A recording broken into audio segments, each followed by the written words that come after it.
من الشيطان الرجيم. بسم الله الرحمن الرحيم.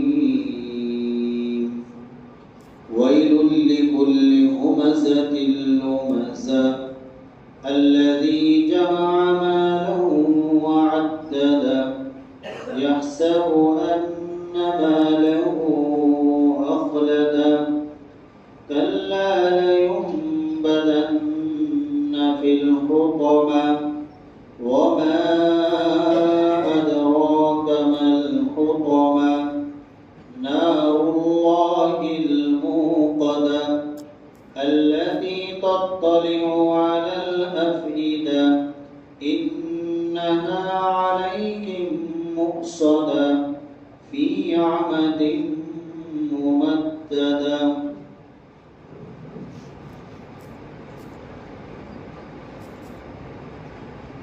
اس سورت شریفہ میں 3 برائیوں پر سخت وعید بیان کی گئی. 3 ایسی برائیاں، 3 ایسے عیب کہ جن میں ہم سبھی مبتلا ہیں. شاید ہی کوئی مسلمان ہو جو ان برائیوں سے بچا ہوا. انتہائی خطرناک قسم کے عیب اور برائیاں ہیں وہ ہم سنیں اور خود اپنی زندگی کا جائزہ لیں اور اللہ کے سامنے توبہ کریں اور ان برائیوں سے باز آنے کی فکر کریں. فوراً ان سے باز آئیں. اللہ نے ان پر سخت وعید بیان کی. ایک برائی ہے حمز، اور دوسری ہے لمز، اور تیسری ہے جمع مال. یہ عربی لفظ ہے. حمز کے معنی ہے کسی کی غیبت کرنا، پیٹھ پیچھے کسی کے عیب اور برائیاں بیان کرنا. پیٹھ پیچھے عیب اور برائیاں بیان. شروع میں اللہ تعالیٰ نے بالکل شروع میں یہ فرما دیا کہ جن لوگوں کے اندر یہ برائیاں ہیں ان کے لیے بڑی ہلاکت ہے، بڑی مصیبت ہے، بڑی بربادی ہے. وہ 3 عیب کیا ہیں؟ پہلا عیب ہے حمز، یعنی کسی کی عدم موجودگی میں اس کے عیوب کا تذکرہ کرنا، اس کی برائییں بیان کرنا. اب ہم اپنا جائزہ لیں اور سوچیں، اپنے معاشرے کے بارے میں دیکھیں کہ کوئی ہی مرد مسلمان اور کوئی ہی مسلمان عورت ایسی ہوگی جو اس چیز سے بچی ہوئی ہو. حالانکہ قرآن و حدیث میں وعید، سخت وعیدیں آئی ہیں غیبت پر. سخت وعیدیں، وہ سخت وعیدیں اس لیے وارد ہوئی ہیں کہ جس انسان پر آپ الزام تراشی کر رہے ہو وہ آپ کے سامنے موجود نہیں ہے اور کہ وہ اپنی صفائی پیش کر سکے. آپ اس پر عیب لگاتے جا رہے ہو، برائییں بیان کر رہے ہو. قرآن کریم میں سورہ حجرات میں اللہ تعالیٰ نے منع فرمایا لا یغتب بعضکم بعضا، ایک دوسرے کی غیبت نہ کرو، ایک دوسرے کی پیٹھ پیچھے برائی نہ کرو، اس کے عیب بیان نہ کرو. اَيُحِبُّ أَحَدُكُمْ أَن يَأْكُلَ لَحْمَ أَخِيهِ مَيْتًا، کیا تم یہ بات پسند کرتے ہو کہ اپنے مردار بھائی کا گوشت کھاؤ؟ کیا اس چیز کو کوئی پسند کرے گا کہ اپنے مرے ہوئے بھائی کا گوشت کھائے؟ گویا اپنے بھائی کی اور مسلمان کی برائی بیان کرنا اس کی پیٹھ پیچھے ایسا ہی ہے جیسے اپنے مرے ہوئے بھائی کا گوشت کھانا، جیسے اپنے مرے ہوئے بھائی کا گوشت کھانا. اور حضرت عبداللہ بن عباس رضی اللہ تعالی عنہ فرماتے ہیں، حدیث شریف کے اندر ہے شرار عباد اللہ المشاء بالنمیمہ، کہ اللہ کے بندوں میں سب سے برے بندے غیبت کرنے والے ہیں، چغلی کرنے والے ہیں، سب سے برے. 3 لوگ بیان کیے کہ دنیا کے اندر سب سے بدترین 3 لوگ ہیں نمبر 1 المشاؤون بالنمیمہ، جو غیبت کرنے والے ہیں، چغلی کرنے والے ہیں۔ نمبر 2 المفسدون بین الاحبہ، اور بعض روایتوں میں المفرقون بین الاحبہ، وہ لوگ جو دو دوستوں میں لڑائی کرواتے ہیں، دو بھائیوں میں لڑائی کرواتے ہیں۔ دیکھ لیجئے اپنے معاشرے میں، اگر پتہ لگ گیا کہ ان دونوں میں پکی دوستی ہے تو جب تک ان دونوں میں لڑائی جھگڑا نہ ہو جائے اس وقت تک چین سے نہیں بیٹھتا، بس ہر وقت اسی میں لگے رہتے ہیں۔ اور تیسرے وہ آدمی کہ جو پاک صاف انسان پر تانا جوئی کرتا ہے، عیب لگاتا ہے، عیب نکالتا ہے، اس کے عیبوں کی تلاش میں رہتا ہے، یہ بھی سب سے بدترین ہے اللہ کے مخلوق میں، اللہ کے بندوں۔ تو سب سے پہلا گناہ جس پر اللہ پاک فرما رہے ہیں ہلاکت و بربادی ہے، وہ ہے غیبت کرنا۔ لہذا ہم اللہ سے توبہ کریں کہ ہم اس گناہ سے اس وقت تک زندگی میں جتنے بھی ہم نے کیے ہیں سب سے توبہ کرتے ہیں، اور آئندہ ارادہ کریں کہ اب کبھی کسی کی غیبت نہیں کریں۔ یاد رکھو ہمارے غیبت کرنے سے کسی کا کچھ بگڑنے والا نہیں ہے، بس یہ طے ہے ہم لاکھ غیبتیں کرتے رہیں، لاکھ اس زبان کو چلاتے رہیں، کتنی بھی برائیاں کرتے رہیں، اس کا اتنا سا بھی بال ہمارے اس زبان چلانے سے بیکا ہونے والا نہیں۔ یقین اس بات پر ہونا چاہیے، اور ہے بھی یہی کہ انسان کو وہی چیز نفع پہنچاتی ہے جو اللہ چاہتے ہیں، نقصان بھی اتنا ہی پہنچتا ہے جو اللہ نے مقدر میں۔ تو جب یہ بات ہے تو ہمارے برائی کرنے سے فائدہ کیا ہوا؟ نہ دنیا ہی ملی، نہ آخرت، نہ خدا ہی ملا، نہ وصال صنم، نہ ادھر کے رہے نہ ادھر کے، کچھ بھی نہیں رہا۔ تو ایسا کام نہ کریں، غیبت سے توبہ کریں، آج سے پکا ارادہ کر لے اب کبھی غیبت نہیں کریں، نہ غیبت سنیں گے۔ جس طرح غیبت کرنا حرام ہے، گناہ ہے، کبیرہ ہے، ایسے ہی غیبت کا سننا بھی گناہ ہے، کبیرہ ہے۔ دل میں بھی خیال آئے کسی کی غیبت کا، فوراً توبہ کریں، اسے نکال دیں۔ بلکہ کوئی کر رہا ہے آپ کے سامنے، کہتے بھائی خام کا گناہ گار ہو رہے ہیں، کیا فائدہ، چھوڑو اس کو، اپنی بات کرو، دوسرے کا ذکر ہمیں کرنا ہی نہیں ہے۔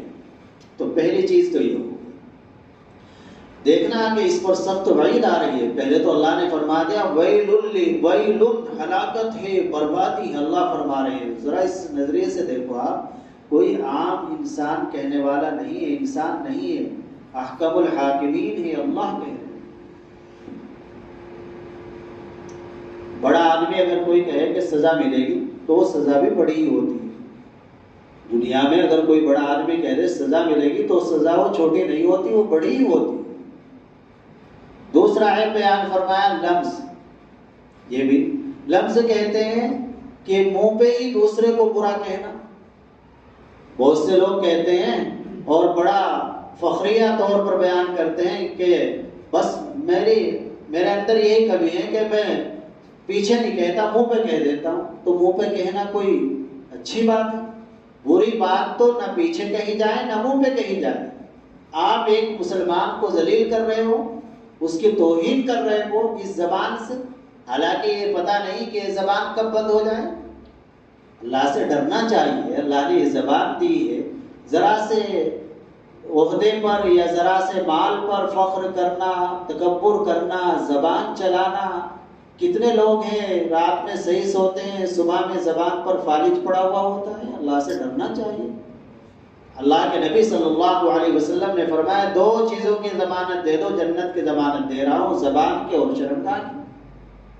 اور حضرت عقبہ ابن عامر رضی اللہ تعالیٰ عنہ ایک صحابی ہے، فرماتے ہیں کہ ایک مرتبہ اللہ کے نبی صلی اللہ علیہ وسلم سے میری ملاقات ہوئی۔ میں نے نبی پاک صلی اللہ علیہ وسلم سے معلوم کیا ما نجات المومن، مومن کے لیے نجات کس چیز میں ہے؟ تو نبی پاک صلی اللہ علیہ وسلم نے سب سے پہلے یہ فرمایا احرس لسانک، اپنی زبان کی حفاظت کرو۔ تو دوسرا عیب ہوا بھائیو لفظ، یعنی آمنے سامنے تانا دینا۔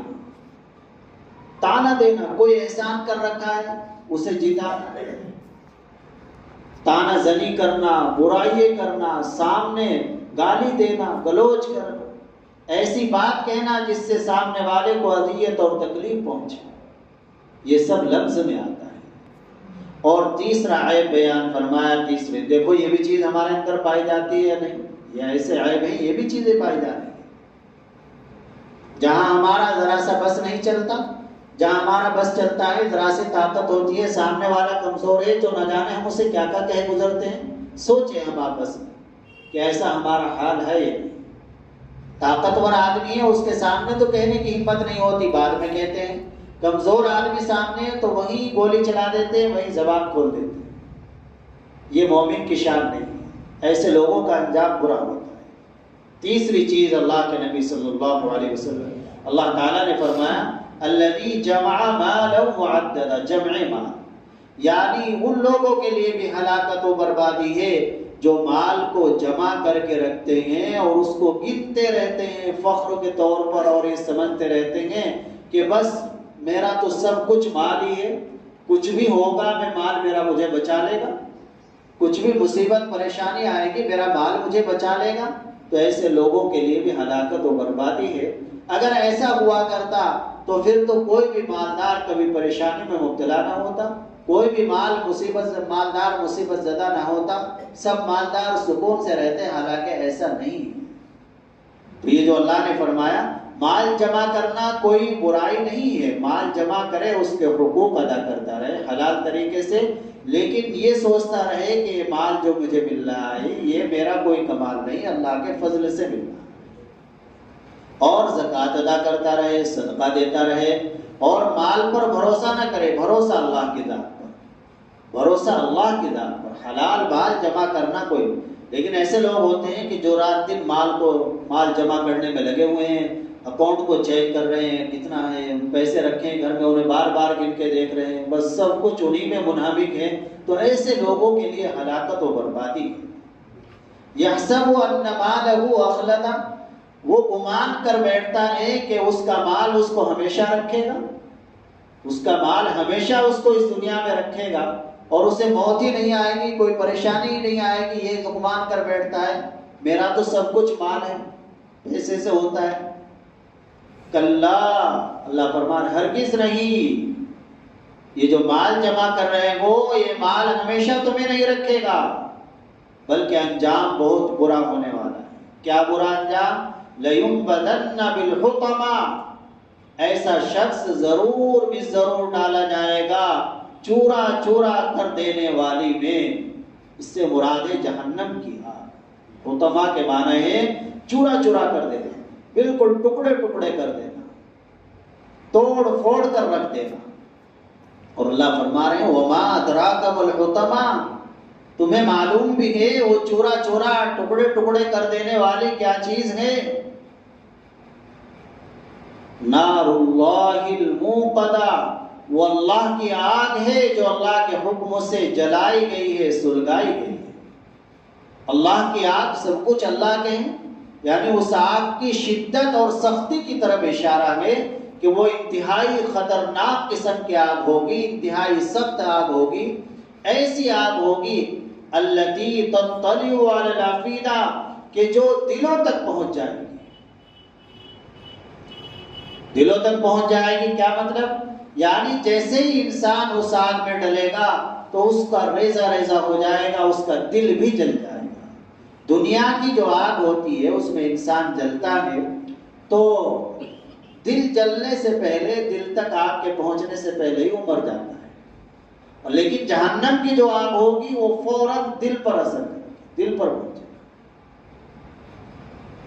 التی تطلع علی الافئدہ انہا علیہم مؤصدہ، یقین جانو کہ وہ آگ ان پر بند کر دی جائے گی اور وہ لمبے لمبے ستونوں میں گھرے ہوئے ہوں گے، یعنی چاروں طرف سے آگ میں اس طرح گھر جائیں گے کہ جیسے کسی صندوق میں بند کر دیے گئے، جیسے کسی صندوق میں کسی چیز کو بند کر دیا جاتا ہے۔ تو ایسے لوگ جو ان برائیوں میں مبتلا ہیں، مال جمع کر رہے ہیں اور مال ہی کو سب کچھ سمجھ رکھا ہے، دوسروں کی غیبتوں میں مبتلا ہیں، دوسروں کو آمنے سامنے برا کہتے ہیں، تو ایسے لوگوں کو جہنم میں ڈالا جائے گا اور گویا انہیں جہنم کی آگ میں بند کر دیا جائے گا، نکلنے کا موقع نہیں ملے گا۔ اس لیے میرے بھائیوں اور بزرگوں، ہم اللہ سے توبہ کریں کہ اللہ آج تک اس وقت تک جو ہم نے یہ گناہ کیے ہیں اور دوسرے گناہ کیے ہیں، مولا کریم تیرے گھر میں بیٹھ کر ہم توبہ کرتے ہیں، ہمیں معاف کر۔ اللہ بڑے رحیم ہے، دل سے توبہ کر اور آئندہ کل سے یہ کر لے کہ ویسے تو کوئی بھی گناہ نہیں کر لیں گے، لیکن خاص طور سے ان گناہوں پر نظر رکھے، غیبت نہیں کریں گے، سامنے بھی کسی کو برا نہیں کہیں گے، اللہ سے ڈریں گے کہ اگر اس زبان سے میں برا کہوں گا کہیں میری یہ زبان پر فالج نہ پڑ جائے۔ کتنے جوان ہیں 30 سال کی عمر میں فالج پڑ رہا ہے، ادھیڑ عمر میں فالج پڑ رہا ہے، بچوں کو فالج آ رہا ہے، بچوں کو شوگر کی بیماریاں ہو رہی ہے۔ ایک ڈاکٹر صاحب بتا رہے تھے 17 سال کی لڑکی، شوگر چیک کیا 500۔ ایسی بیماری چل رہی ہے۔ اللہ سے ڈر ڈر کر زندگی گزاریں، بہت ڈرنے کی ضرورت ہے۔ جب ہم اس طرح زندگی گزاریں گے اللہ کی مدد ہم روز دیکھیں گے، روز روز کھلے، دل کے اندر ایمان مضبوط ہوگا۔ اللہ عمل کی توفیق عطا فرمائے۔ اب 2 تسبیح لا الہ الا اللہ کی پڑھ لیں، پھر دعا کریں گے انشاءاللہ۔ رب العالمین اللهم اجعل صلواتك ورحمتك وبركاتك على سيد المرسلين إمام المتقين وخاتم النبيين محمد عبدك ورسولك إمام الخير وقائد الخير ورسول الرحمة اللهم ابعثه مقاما محمودا ينبت به الأولون والآخرون اللهم صل على محمد وعلى آل محمد كما صليت على إبراهيم وعلى آل إبراهيم إنك حميد مجيد اللهم بارك على محمد وعلى آل محمد كما باركت على إبراهيم وعلى آل إبراهيم إنك حميد مجيد اللهم صل على محمد كلما ذكره الذاكرون وصل على محمد كلما غفل عن ذكرك الغافلون اللهم صل على سيدنا محمد صلاة تنجينا بها من جميع الأموال والآفات وتقضي لنا بها جميع الحاجات وتطهرنا بها من جميع السيئات وترفعنا بها على الدرجات وتبلغنا بها أقصى الغايات من جميع الخيرات في الحياة وبعد الممات إنك على كل شيء قدير ربنا ظلمنا أنفسنا وإن لم تغفر لنا وترحمنا لنكونن من الخاسرين ربنا آتنا في الدنيا حسنة وفي الآخرة حسنة وقنا عذاب النار ربنا لا تؤاخذنا إن نسينا واخطأنا ربنا ولا تحمل علينا إصرا كما حملته على الذين من قبلنا ربنا ولا تحملنا ما لا طاقة لنا به واعف عنا واغفر لنا وارحمنا أنت مولانا فانصرنا على القوم الكافرين ربنا لا تزغ قلوبنا بعد إذ هديتنا وهب لنا من لدنك رحمة إنك أنت الوهاب اللهم زدنا ولا تنقصنا وأكرمنا ولا تهنا وأعطنا ولا تحرمنا وآثرنا ولا تؤثر علينا وأرضنا وارض عنا رب کریم ہم گناہگار ہیں، خطا وار ہیں، یا اللہ ہمیں اپنے گناہوں کا اقرار ہے، یا اللہ ہم اقراری مجرم ہیں، مولا اپنی رحمت سے ہمیں معاف فرما، یا اللہ اپنے کرم سے ہمیں معاف فرما دے، یا اللہ اس وقت تک کے تمام ہی گناہوں سے توبہ کرتے ہیں، مولا کریم اپنی رحمت سے معاف فرما دے، یا اللہ ہمارے نامہ اعمال سے گناہوں کو ختم فرما دے، یا اللہ ہمارے گناہوں کی وجہ سے جو آپ کی ناراضگی ہوئی ہے، یا اللہ اس ناراضگی کو بھی خوشی میں تبدیل فرما دے، یا اللہ اپنی رضا اور خوشنودی میں تبدیل فرما دے، یا اللہ ہمارے گناہوں کی وجہ سے یا اللہ جو تیری رحمتیں رکی ہے مولا کریم ان رحمتوں کو بھی جاری فرما دے، جو تیرے انعامات رکے ہیں اللہ ان انعامات کو بھی جاری فرما دے، جو تیری مددیں رکی ہیں یا اللہ وہ مددوں کو بھی جاری فرما دے، یا اللہ ہم سے ہمیشہ کے لیے راضی ہو، یا اللہ ہمیشہ کے لیے ہم سے راضی ہو جا، یا اللہ ہمیشہ کے لیے ہم سے راضی ہو جا، تیرے بندے یا اللہ تیرے نام کی نسبت سے تیرے کلام کی نسبت سے حاضر ہوتے ہیں، یا اللہ ان کی حاضری کو قبول فرما، یا اللہ سب کو اپنی شان شان بہترین بدلہ عنایت فرما، سب کی پریشانیوں کو دور فرما، جو مقاصد ہے ضروریات ہیں آپ تو جانتے ہی ہیں، آپ علیم بذات الصدور ہے، ہماری پریشانیوں کا بھی آپ کو علم ہے، ہماری الجھنیں بھی آپ جانتے ہیں، ہماری ضروریات اور ہمارے مقاصد سب آپ کو معلوم ہے۔ یا اللہ کتنی ہی چیزیں ایسی ہوتی ہیں جو دوسروں کے سامنے نہیں کہی جا سکتی ہیں، مولا آپ تو جانتے ہی ہیں۔ یا اللہ اپنے رحمت سے ہم سب کی پریشانیوں کو دور فرما، ہم سب کے مقاصد کو پورا فرما دے۔ یا اللہ تمام بیماروں کو شفائے کامل عاجل عطا فرما۔ یا اللہ تمام بیماروں کو شفائے کامل عطا فرما۔ یا اللہ بھائی عمران کی والدہ کا انتقال ہوا، ان کی بار بار مغفرت فرما، درجات کو بلند فرما، ہم سب کو فکر آخرت نصیب فرما، آخرت کی تیاری کی توفیق نصیب فرما، مہلک بیماریوں سے یا اللہ ہماری حفاظت فرما، ایمانی جسمانی روحانی عافیت نصیب فرما، پورے عالم میں امن و امان قائم فرما، فسادات کو ختم فرما۔ یا اللہ فلسطین کے مسلمانوں کی غیبی نصرت فرما، یا اللہ انہیں غلبہ نصیب فرما، فتح نصیب فرما، یا اللہ غلبہ اور فتح نصیب فرما۔